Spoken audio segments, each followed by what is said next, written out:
Jalki sana unadde malate sansilan takadungade gagamadi guyanki ya barede Pamati damare mekana atte shikirkiri kallahu derwesa asibuten niqa qosir busa yubi qubat lena sibarsisa arus qaisatin sikana nisa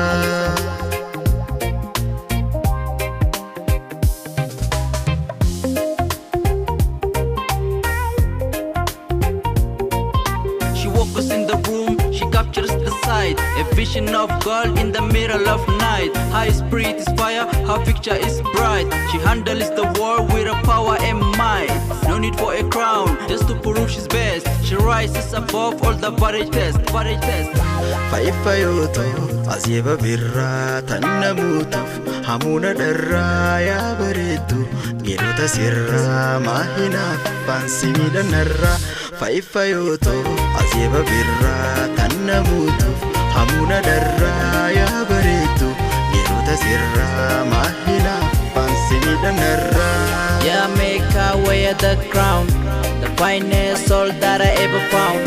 She picks me up when I'm feeling down, the beautiful girl in the entire town. Yeah, I love is the rhythm, I love is the sound. With her by my side, I am finally bound to a life where the blessing abound. On this side, grace we're gaining our ground.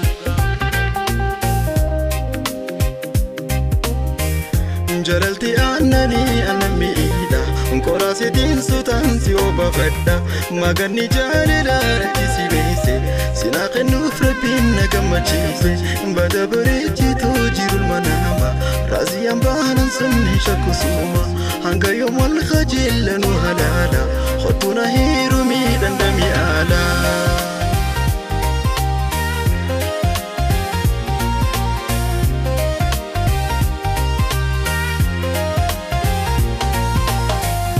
Faifayoto, azieba birra, tanamutuf, hamuna darra ya baretu.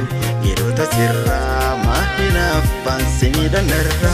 Faifayoto, azieba birra, tanamutuf, hamuna darra ya baretu. Gerota sirra, mahina fansi midanarra.